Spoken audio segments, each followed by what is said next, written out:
What's going on, guys? This is Rob, and today I want to have a discussion about Magneto, but I don't really want to have a discussion about him in terms of his abilities and whatnot.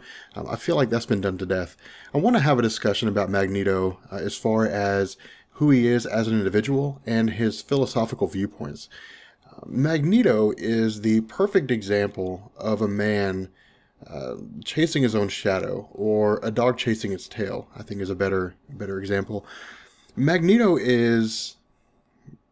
is a perfect example of a man who has allowed his personal experiences to dictate his life rather than allowing them to influence his life. And here's what I mean by that. A lot of us, or I don't know if I'd really give it a particular number, I would say that some of us have grown up in households where we have experienced nothing but good times, great memories, and family get-togethers, and great Christmases and Thanksgivings. And we have experiences in life after that that are sometimes negative and sometimes reinforce our positive views of humanity. For some of us, it's the opposite. Some of us have been raised in households and we've known nothing but bad times. And we've experienced good things in life, and we've experienced bad things that reinforce our negative viewpoint of society. But what we do is we take these experiences and we allow them to influence our lives. We walk through the world knowing that not everyone's going to be nice, but not everyone's going to be terrible. You simply have to take people as they are. With Magneto, it's not like that. Magneto, of course, was raised during the era of the Holocaust, of World War II, and he has allowed both this experience and future events that have taken place throughout humanity itself and the involvement of humanity in terms of their oppression of mutants to dictate his viewpoints of humanity. And so he has this very cynical view. His idea is that the only way mutants will be free is if they are freed from humanity. And that can only be done in one of two ways. Either humanity is eradicated entirely, or humanity is forced into a position of subservience to mutants. And we actually see that play out. We see that play out in the House of M storyline, albeit for a very short time, when the Scarlet Witch alters reality and mutants are now the ruling class and humans are subjugates. And of course, at the pinnacle of it all is the House of M, or the House of Magneto.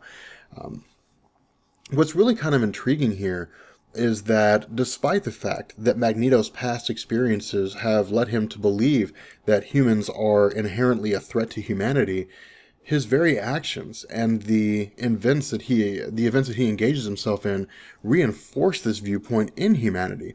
Because of the fact that Magneto constantly engages in acts that effectively try to spark a war between humans and mutants, he does nothing more than increase the rift that currently exists between humans and mutants. And this really seems to be something that he doesn't recognize, or something that he refuses to recognize. Now, the question that I would pose here is, are his views justified? Is he justified in saying that humanity will inevitably come to a point where they will wage war against mutants, and either mutants have to be prepared for it, or mutants simply have to nip that in the bud and force humanity into subservience? There have been several instances in the Marvel Comics universe where we've seen different scenarios play out based on these ideologies. We've seen scenarios like the Days of Future Past, or Bishop's timeline, where humans became the sort of mainstream oppressor to humanity, or to mutants became the sort of subjugates to humankind. That is to say, humans sort of imposed their will on mutants and enslaved them for the most part. We've seen instances like the Age of Apocalypse, or the House of M, where mutants are ruling over humanity, and humanity kind of exists in a state of subjugation and a state of fear. We've seen instances, again, from Bishop's timeline, where during the Summer's Rebellion, humanity and mutants band together to fight a single cause. The single cause being to cast off the Sentinel oppression of the world as a whole. We see these different instances play out, but when you're kind of looking at the world through Magneto's eyes, he's a very intelligent human being, or I guess a very intelligent mutant. And so when he looks at humanity overall, that is to say, from the time that humanity first waged war against itself, all the way to the present day, you've seen nothing but instances where an advanced class has ruled a less advanced class. And this is kind of the same viewpoint that Bolivar Trask had in the last video that we discussed. Bolivar Trask had this viewpoint that when a more advanced society meets a less advanced society, the more advanced society will oppress and conquer the less advanced society. Magneto kind of sees mutant kind as being the more advanced, the next step in evolution.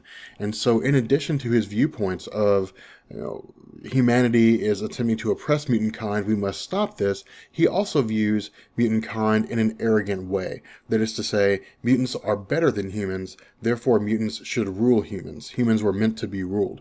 And this, I think, is really kind of the core of his belief system. It's really kind of the focal point. I think his views on humanity and the oppressive nature of humanity and so forth kind of spin around. And I think that his views in terms of his life experiences kind of spin around.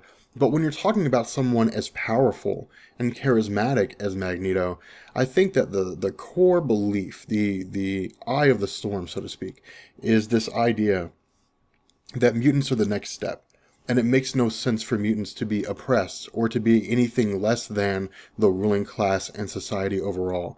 But in the end, I think that Magneto has really demonstrated himself to be a very popular character, and in fact, I think he's ranked #1 across the board for the most part with regards to his popularity among fans. I mean, he was the first villain the X-Men fought, and he's been in the comics ever since. He really hasn't gone away. He's disappeared for a time, he's come back as Zorn, kind of come back as somebody else, but he's always been in the background. He's always been the hidden hand behind a lot of different things. But yeah, so we're going to go ahead and bring this video to an end. I hope you guys enjoyed it. If you did, let me know, and I will catch you guys later. Peace.